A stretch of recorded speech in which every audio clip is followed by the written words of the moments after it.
far FAR far مطلب دی لري لکه فار ایگزامپل the mosque is very far from our house مطلب دا چې جمعات زموږ د کور نه ډیر لري دی the mosque is very far from our house جمعات زموږ د کور نه ډیر لري دی که تاسو چرته د جمعات په ځای مارکیټ ور واچوي یعنی بازار the market is very far from our house نو مطلب دا چې مارکیټ یعنی بازار زموږ د کور نه ډیر لري دی مارکیټ ته ریکا سکول ورکه ور واچوا the school is very far from our house مطلب دا چې سکول زموږ د کور نه ډیر لري دی بیخي لري دی نو د فار مطلب د لري کچره تاسو وایي very far بیا مطلب د ډیر لري او دا 4000 essential English word په لسم چپټر باندې شپږم نمبر لفظ دی خو په دې ویډیو کې زموږ وړومبری لفظ دی په دې وجه باندې ځکه چې 15 لفظونه موږ الریډي ایکسپلین کړی دي او نه چپټر مکمل کړي هم دي 4000 essential English word کې کچر دا تاسو نو وکتلی او کتلی غواړئ نو بیا زموږ په چینل باندې پلی لیست تلار شي په پلی لیست کې د انګلیش څلور زر ضروري الفاظ په پښتو کې دا پیدا کړئ او ټول چپټر به تاسو ته ملاو شي او ډیر څه به زده کړئ او نن په دې ویډیو کې زموږ ټارګټ دی 15 الفاظ د کول او د 15 نه زیات جملې زده کول هغه جملې چې هغه تاسو په روان انګلیش کې ډیر زیات مدد کولی شي نو اوس زموږ دویم نمبر لفظ دی فوکس او د فوکس مطلب دی توجه تاسو ټول ته به پته نو توجه ته په انګلیش کې ویل کېږي فوکس فار ایگزامپل my father asked me to just focus on study ما ته مې پلار ویل چې صرف او صرف بس په خپل مطالعې باندې توجه کا پوره توجه مطالعې ته ورکا ټیک ټاک سنیک ویډیو پبجي دا ټول پرې دا بس صرف فوکس وکا په خپلې پړھائی باندې په خپلې مطالعې باندې او تاسو ودام په دې وکړئ چې تاسو په موبایل باندې کیمرا کولاو کوئ نو هلته د فوکس آپشن راځي تاسو ته مخامخ یو کس ولاړ وي په هغې باندې تاسو کلیک وکړئ دا کیمرا په دغه کس باندې فوکس کوي یعنې د کیمرې توجه په دې کس باندې شي او شاته بیک ګراوند دا بلر شي بل څه نه ښکارېږي بس ټول فوکس په دې کس باندې شي نو فوکس ویل کېږي توجه ته دا ځان سره په یاد ساتئ اینڈ ناو نمبر 3 فنکشن ویل کېږي یو کار ته یو وظیفې اجرا کولو ته یو کار کولو ته لکه فار ایگزامپل تا ته څوک وایي چې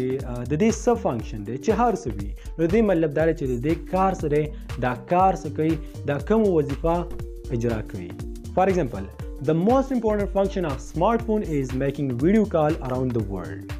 the most important function of smartphone is making a video call around the world یعنی د سمارټ فون د موبایل تاسو سره په لاس کې دی د دې د ټول نه اهم کار اهم وظیفه چې اجرا کوي هغه دا دی چې دا درې په ذریعه باندې خلک ویډیو کال کوي په دنیا کې چې چېرته مو غواړي لکه ستاسو نه څوک پوښتنه وکړي چې ستاسو په موبایل کې کوم فنکشنز دي نو په موبایل کې خو ډېر فنکشن وي گیم کول یو فنکشن دی رینګ کول یو فنکشن دی کیمرا دا یو فنکشن دی ډېر فنکشنز دي ورکې تاسو سره بیټري ده ټارچ د ټارچ فنکشن دا دی چې دا رڼا کوي دا رڼا کول د دې فنکشن د دې کار دی دا وظیفه اجرا کوي بیا ورکې څلورم نمبر لفظ دی ګراس GRASS ګراس ویل کېږي واښو ته یا ګایره ته دا خو ټول ته پته ده پنځم نمبر لفظ دی او د دې ویډیو اخرنی لفظ دی ګارډ GUARD ګارډ درې مطلب دی محافظ یا حفاظت کول مطلب دا نون هم کېدلی شي ورب هم کېدلی شي که چېرته نون شي نو د دې مطلب دی محافظ څوک چې حفاظت کوي حفاظت کوونکی او که چېرته دا ورب شي نو مطلب دا دی حفاظت کول لکه فار ایگزامپل هی از ا ګارډ مطلب دا چې هغه یو محافظ دی حفاظت کوونکی دی چې د هر څه وي خو بس یو ګارډ دی حفاظت کوي بل ایگزامپل د پولیس ویل ګارډ اس The police will guard us. پولیس به زموږ حفاظت کوي نو دلته دا د ور په حیثیت باندې استعمال شوی بله دا یاد ساتئ تاسو به اکثر لیکتلی وي ګارډین نو ګارډین ویل کېږي یو سرپرست ته هغه کس ته حفاظت کوونکي ته مطلب ستاسو پلار ستاسو سرپرست دی ستاسو مشر ورور ستاسو سرپرست دی ستاسو مور ستاسو سرپرست ته اول پلار بیا تقریبا مشر ورور او بیا مور نو ګارډین ویل کېږي سرپرست ته ګارډ ویل کېږي محافظ ته او